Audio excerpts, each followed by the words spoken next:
Tapak timbul mengapung. Pada suatu hari berkatalah rombongan Nabi kepada Elisa, "Cobalah lihat, tempat tinggal kami di dekatmu ini adalah terlalu sesak bagi kami. Baiklah kami pergi ke sungai Yordan dan masing-masing mengambil satu balok dari sana, supaya kami membuat tempat tinggal untuk kami." Jawab Elisa, "Pergilah." Lalu berkatalah seorang, "Silakan ikutlah dengan hamba-hambamu ini." Jawabnya, "Baik, aku akan ikut."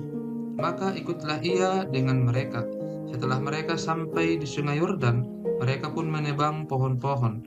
Dan terjadilah ketika seorang sedang menumbangkan sebatang pohon, jatuhlah mata kapaknya ke dalam air. Lalu berteriak-teriaklah ia, "Wahai tuanku, itu barang pinjaman!" Tetapi berkatalah abdi Allah, "Kemana jatuhnya?" Lalu orang itu menunjukkan tempat itu kepadanya. Kemudian Elisa memotong sepotong kayu, lalu dilemparkannya ke sana. Maka timbullah mata kapak itu dibuatnya. Lalu katanya, "Ambillah." Orang itu mengelurkan tangannya dan mengambilnya. Tindakan Elisa dalam peperangan melawan Aram. Raja negeri Aram sedang berperang melawan Israel. Ia berunding dengan pegawai-pegawainya, lalu katanya, "Ke tempat ini dan itu haruslah kamu turun menghadap." Tetapi abdi Allah menyuruh orang kepada Raja Israel mengatakan, "Awas, jangan lewat dari tempat itu, sebab orang Aram sudah turun menghadap ke sana." Sebab itu Raja Israel menyuruh orang-orang ke tempat yang disebutkan abdi Allah kepadanya. Demikianlah Elisa memperingatkan kepadanya supaya berawas-awas di sana, bukan sekali dua kali saja. Lalu mengamuklah hati Raja Aram tentang hal itu, maka dipanggilnyalah pegawai-pegawainya, katanya kepada mereka, "Tidakkah dapat kamu memberitahukan kepadaku siapa dari kita memihak kepada Raja Israel?" Tetapi berkatalah salah seorang pegawainya, "Tidak, tuanku Raja, melainkan Elisa, nabi yang di Israel. Dialah yang memberitahukan kepada Raja Israel tentang perkataan yang diucapkan oleh tuanku di kamar tidurmu." Berkatalah raja, "Pergilah melihat di mana dia, supaya aku menyuruh orang menangkap dia." Lalu diberitahukanlah kepadanya, "Dia ada di Dotan."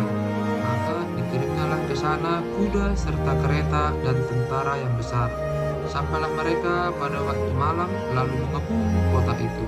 Ketika pelayan abdi Allah bangun pagi-pagi dan pergi keluar, maka tampaklah suatu tentara dengan kuda dan kereta ada di sekeliling kota itu. Lalu berkatalah bujangnya itu kepadanya, "Celaka tuanku, apakah yang akan kita perbuat?"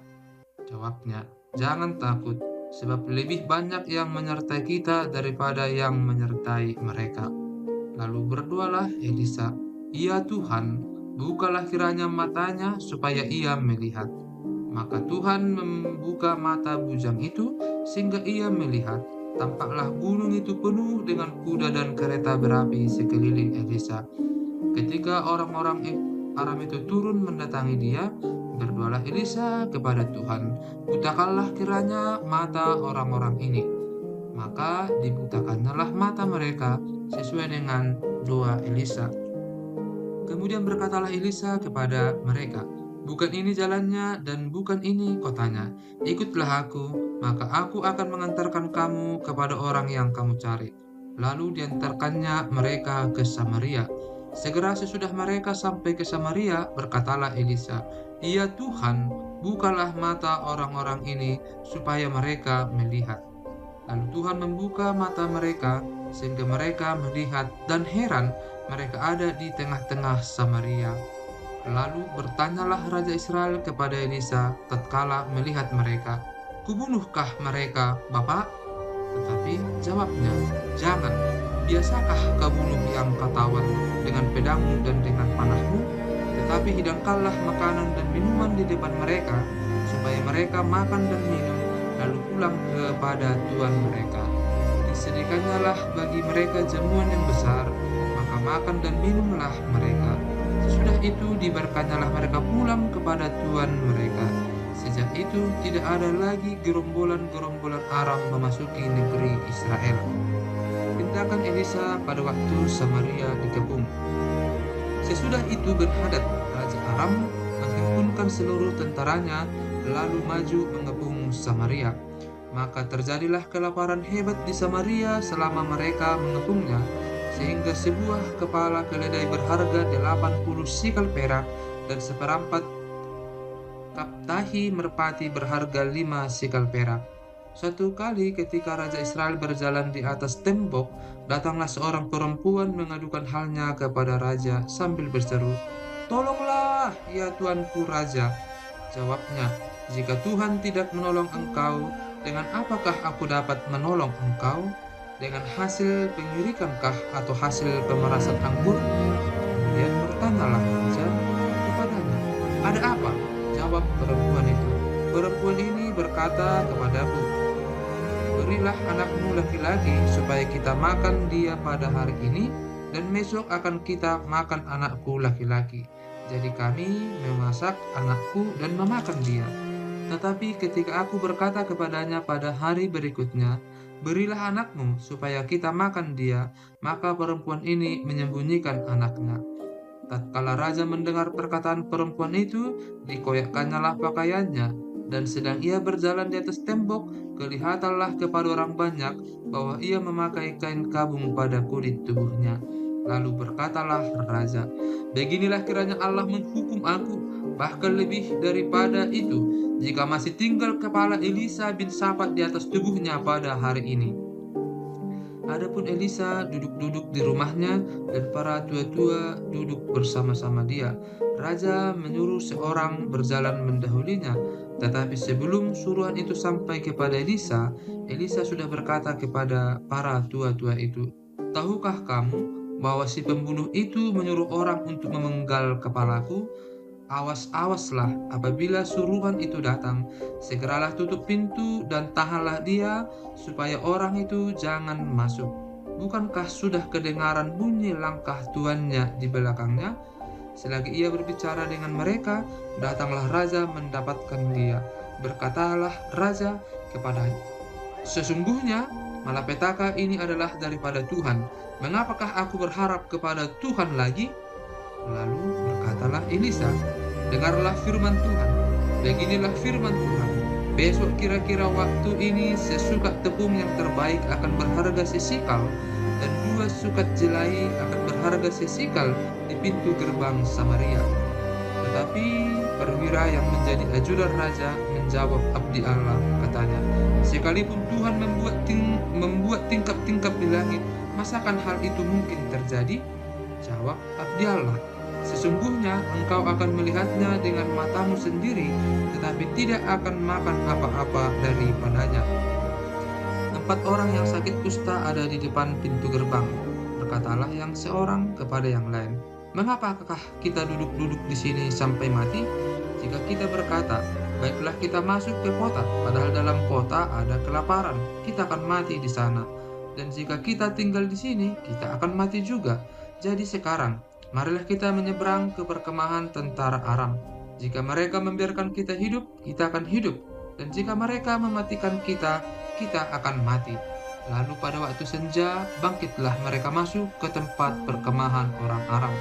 Tetapi ketika mereka sampai ke pinggir tempat perkemahan orang Aram itu, tampaklah tidak ada orang di sana, sebab Tuhan telah membuat tentara Aram itu mendengar bunyi kereta, bunyi kuda, bunyi tentara yang besar, sehingga berkatalah yang seorang kepada yang lain, "Sesungguhnya Raja Israel telah mengupah raja-raja orang Het dan raja-raja orang Misraim melawan kita, supaya mereka menyerang kita."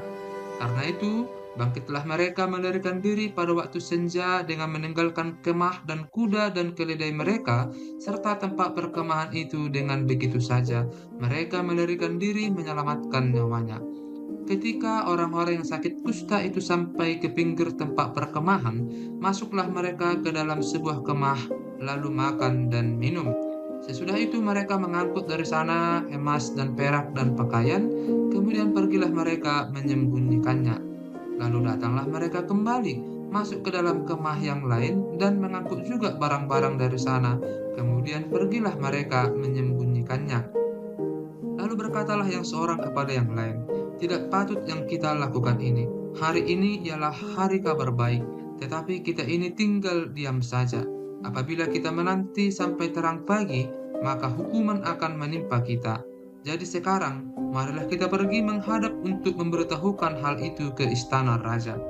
Mereka pergi, lalu berseru kepada penunggu pintu gerbang kota dan menceritakan kepada orang-orang itu, katanya, "Kami sudah masuk ke tempat perkemahan orang Aram, dan ternyata tidak ada orang di sana, dan tidak ada suara manusia kedengaran.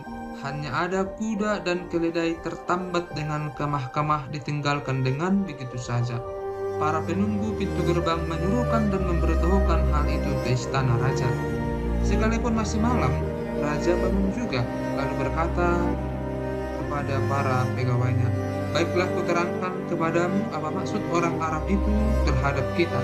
Mereka tahu bahwa kita ini menderita kelaparan. Sebab itu mereka keluar dari tempat perkemahan untuk menyembunyikan diri di padang sambil berpikir, apabila orang Israel keluar dari dalam kota, kita akan menangkap mereka hidup-hidup. Kemudian kita masuk ke dalam kota." Lalu salah seorang pegawainya menjawab, "Baiklah, kita ambil 5 ekor dari kuda yang masih tinggal di dalam kota ini. Tentulah keadaannya seperti seluruh khalayak ramai Israel yang sudah habis mati itu. Biarlah kita suruh saja orang pergi, supaya kita lihat."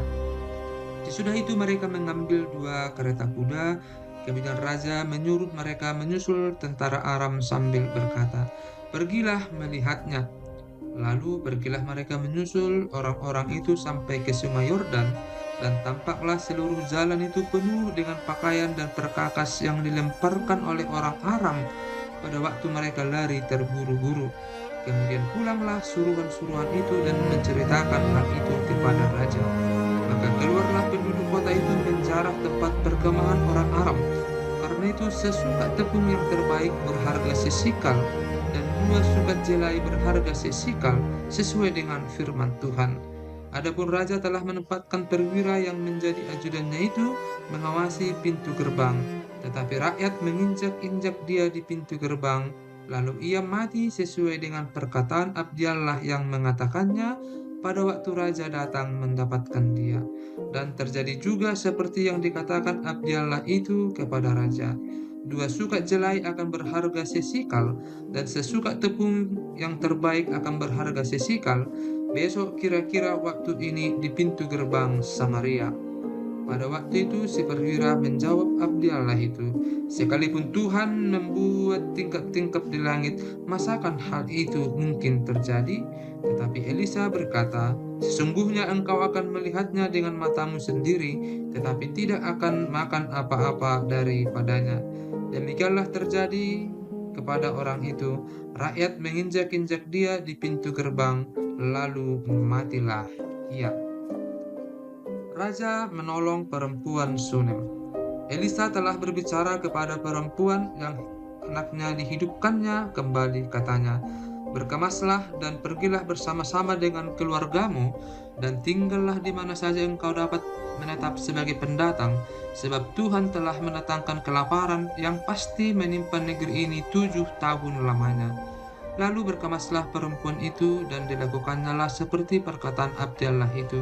Ia pergi bersama-sama dengan keluarganya, lalu tinggal menetap sebagai pendatang di negeri orang Filistin 7 tahun lamanya.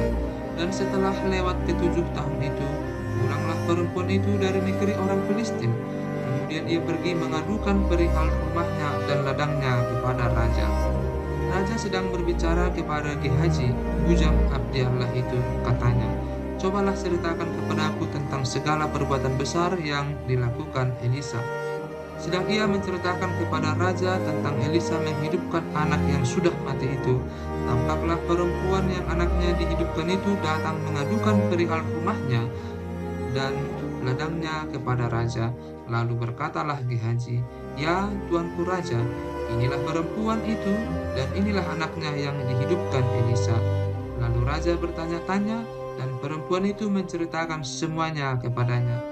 Kemudian raja menugaskan seorang pegawai istana menyertai perempuan itu dengan pesan, "Pulangkanlah segala miliknya dan segala hasil ladang itu, sejak ia meninggalkan negeri ini sampai sekarang."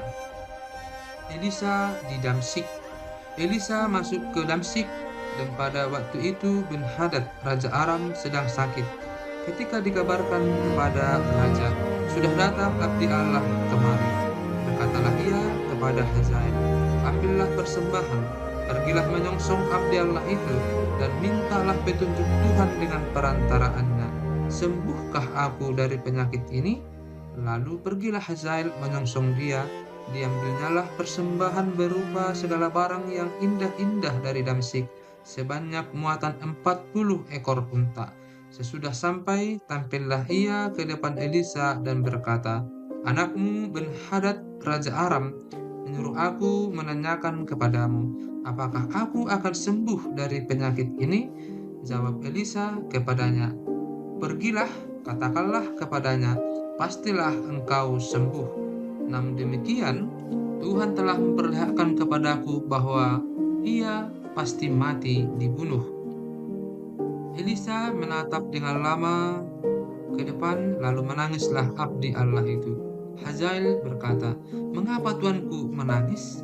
Jawab Elisa, "Sebab aku tahu bagaimana malapetaka yang akan kau lakukan kepada orang Israel.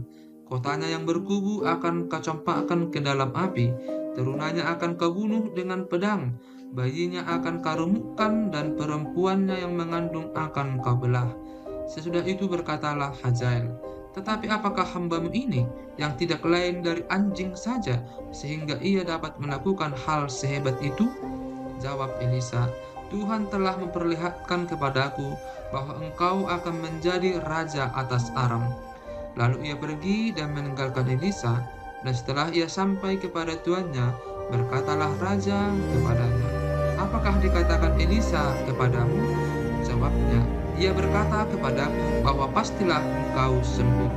Tetapi keesokan harinya ia mengambil sehelai selimut yang telah dicelupkannya ke dalam air dan membentangkannya ke atas muka raja.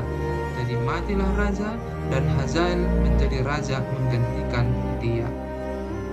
Yoram, Raja Yehuda. Dalam tahun kelima zaman Yoram, anak Ahab, Raja Israel, pada waktu itu Yosafat adalah Raja Yehuda. Yoram, anak Yosafat, Raja Yehuda, menjadi raja. Ia berumur 32 tahun pada waktu ia menjadi raja, dan 8 tahun lamanya ia memerintah di Yerusalem. Ia hidup menurut kelakuan raja-raja Israel, seperti yang dilakukan keluarga Ahab, sebab yang menjadi istrinya adalah anak Ahab. Ia melakukan apa yang jahat di mata Tuhan. Namun demikian, Tuhan tidak mau memusnahkan Yehuda oleh karena Daud hambanya, sesuai dengan yang dijanjikannya kepada Daud, bahwa ia hendak memberikan keturunan kepadanya dan kepada anak-anaknya untuk selama-lamanya. Pada zamannya memberontaklah Edom dan melepaskan diri dari kekuasaan Yehuda, dan mereka mengangkat seorang raja atas mereka sendiri. Maka majulah Yoram ke Jair bersama-sama dengan seluruh keretanya. Pada waktu malam bangunlah ia, lalu bersama-sama dengan para panglima pasukan kereta, ia menerobos barisan orang Edom yang mengepung dia, tetapi rakyatnya melarikan diri pulang ke kemahnya. Demikianlah Edom memberontak dan terlepas dari kekuasaan Yehuda sampai sekarang ini. Lalu Libna pun memberontak pada masa itu juga.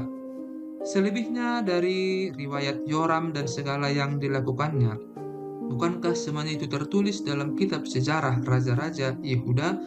Kemudian Yoram mendapat perhentian bersama-sama dengan nenek moyangnya, dan ia dikuburkan di samping nenek moyangnya di kota Daud. Maka Ahazia anaknya menjadi raja menggantikan dia. Ahazia, Raja Yehuda. Dalam tahun ke-12 zaman Yoram, anak Ahab, Raja Israel, Ahazia, anak Yoram, Raja Yehuda, menjadi raja. Ia berumur 22 tahun pada waktu ia menjadi raja, dan setahun lamanya ia memerintah di Yerusalem. Nama ibunya ialah Atalia, cucu Omri, Raja Israel. Ia hidup menurut kelakuan keluarga Ahab, dan ia melakukan apa yang jahat di mata Tuhan, sama seperti keluarga Ahab, sebab ia adalah seorang menantu dari keluarga itu.